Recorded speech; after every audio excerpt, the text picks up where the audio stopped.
to put the law before the court. A barrister is not supposed to give his or her personal opinion of the law or the facts, and he is not a spokesman for the client, but must exercise independent judgment.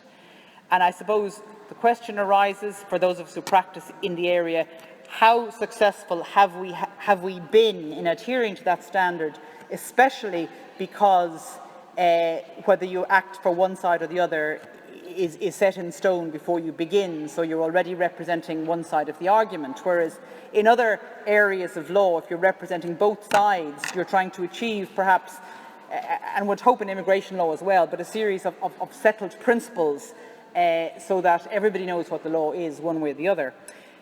And I mean, for example, an issue that has struck me recently, but I'm sure you may be aware of lots of other issues when you start to think about it, is the recent developments from the Supreme Court in relation to reasons for a decision. So the Supreme Court have looked at this in Rawson and EMI and some recent cases, and they basically say that if you're judicially reviewing a decision, you have to look at the decision itself, and the reasons for the decision should be clear from the decision itself, or sort of planning case, perhaps by reference to another document or a planning development plan or something like that. And I sometimes think when you're looking at refugee appeals tribunal decisions, which are the vast majority of decisions which come before the courts, I wonder, is there a consensus among practitioners, or am I wrong in my interpretation of the Supreme Court? Maybe we could, if we have time, to discuss that. But is there a consensus that you look at the tribunal decision itself? You don't, for example, look back at, say, the asylum questionnaire or the asylum 1 form or other documents to see if there were reasons other than as expressed in the tribunal decision itself for saying that, for example, this applicant is not a refugee for the following reasons, or that there's an inconsistent answer here, or that something remains unexplained. It would be my view that seeking a coherent body of law, you look at the decision itself, and although there may well be other parts of the asylum process which one could point to which are unsatisfactory from the point of view of the applicant, if the tribunal member doesn't feel that they're of immense importance and doesn't refer to them in the decision, that it shouldn't be used somehow as a tool to say, for example, which is the main example, that the applicant is not credible. I mean,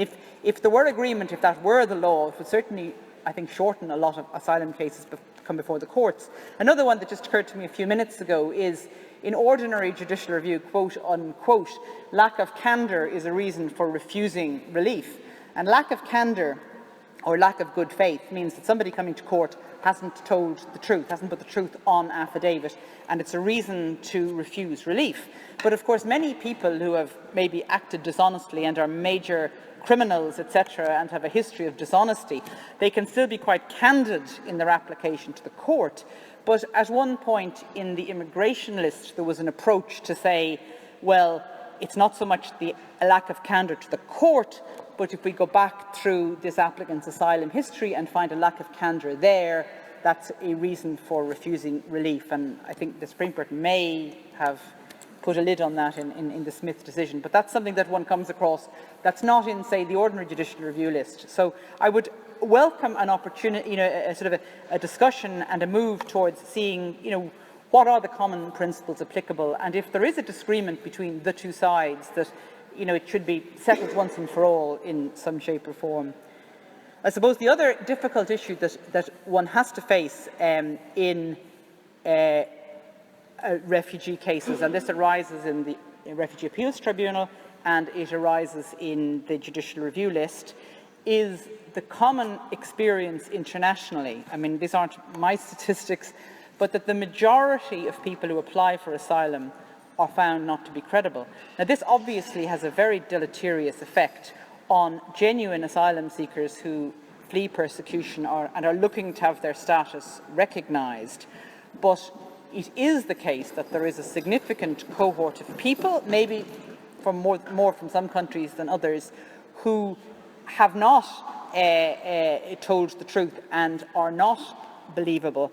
This becomes very difficult in a judicial review context because it's important that there comes a point maybe when one is taking instructions when one comes across something, and I shouldn't say it's limited to asylum seekers, it also comes, I have come across it in the context of EU treaty rights, where somebody has to be married to an EU national for a particular period of time, and the more one delves, the more one realises that the story is quite incredible. And by that I mean somebody married to an EU national but then is actually having a relationship with somebody else but claims that they are a lodger, or claims that, you know, that when the doctor is sending letters to that address addressed to the children, that that's a mistake on behalf of the doctor. And one can be involved in cases which become more and more clear that the truth is not being told by one's client, although there's no admission that it's not the truth, and that raises significant issues for barristers who are acting in these cases, and I think many of you may have come across those. And before I move on to the Refugee Appeals Tribunal, another big issue, I think, for all of us is access to justice. And it is quite extraordinary the length of time it takes for the immigration list to hear a judicial review in relation to a Refugee Appeals Tribunal challenge. I was personally involved in a case last December where an 8-year-old and 5-year-old children had always lived in direct provision, and what actually happened was my solicitor had written a letter 3 years previously when the case was first in the list, pointing out the infirmities in the decision. Nothing happened, and on the day before the case was listed for hearing, the case was conceded. So that meant, in effect, that my clients were basically 3 years, which is quite incredible, waiting for their Refugee Appeals Tribunal case to come on.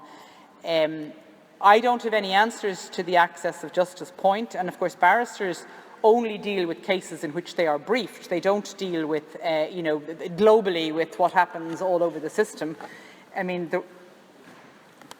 I have 5 minutes left, so I will finish in 5 minutes. So I think that's another very important issue, what can be done about access to justice. Maybe the two other issues I just wanted to refer to then briefly, and this is a very difficult issue. It's credibility in Refugee Appeals Tribunal cases when, because most of them are rejected on grounds of credibility. And I note the chairman of the Refugee Appeals Tribunal has said recently in the newspapers he has 600 cases that he has to have determined. And I think that the core issue of a lot of these problems is the failure to make an in-depth, sustainable credibility assessment in the first case. And this has the consequence that when you read Refugee Appeals Tribunal decisions, you are left thinking that the applicant, there are just so many near misses, that the applicant almost became a refugee, but there was adequate state protection, or he could have internally relocated, or the police forces improved and could have protected him, or, as I have seen, the powers of the ombudsman in this particular country are sufficient to protect his interests, or that, that he faced this, but this particular political party now, only higher up members are being persecuted. I think that the reality is that you have very genuine asylum seekers who must have their credibility established. And I think that all too often, and I can see how it occurs, because in order to test credibility, the decision makers have to be very well prepared, because very often I think when you're writing up a decision, because I used to write decisions myself, that you wonder, should you have asked this question or that question? But you kind of think ex post facto what you might have asked. But in fact, I think it does a disservice to sort of simply accept credibility and then reject a case on, what are rather insubstantial grounds, whereas in fact the reality is that the person may not be from the country claimed, and we've seen that in the subsidiary protection cases in relation to one particular country, that they may not actually be the religion they claim. A few questions, might elicit that. They may not be from the city they proclaim. They may not, in fact, have ever been a member of the political party or never arrested, etc. And I think it's a disservice not to do an in-depth assessment of the credibility. And the last point, if I have 1 more minute, is just very briefly to refer to perhaps the biggest ethical issue that I've ever faced in refugee, which is the treatment of minors, accompanied minors and unaccompanied minors, and I think that the state historically has divided children seeking asylum into unaccompanied minors who are then given a HSE official. Now, I can't speak for the current position, and I may be wrong, and I'm open to correction. They're given a HSE official, and there may be difficulties with that to look after them. But historically, there were a number of minors who were released to an accompanying adult, or an adult with whom they were reunited, which didn't actually reflect the definition of the UNHCR, which is separated child, which is somebody who is separated from their parent or caregiver in the country of origin. And I think it was never sufficient to reunite them with their aunt or their half-sister or their uncle, which happened. And there are examples, which I came across myself, which resulted in their best interests not being looked after by this person. So they're just some of the issues that occurred to me. And more importantly, I hope that some of you have issues and that maybe we could all move forward together.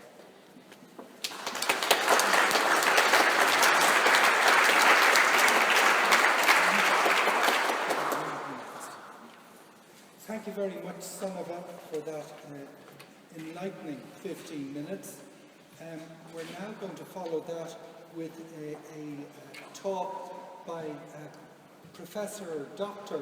Ronit Lentin of Trinity College, Dublin, and she's going to address her views or her paper on the 2004 citizen referendum and its consequences for immigration and asylum law.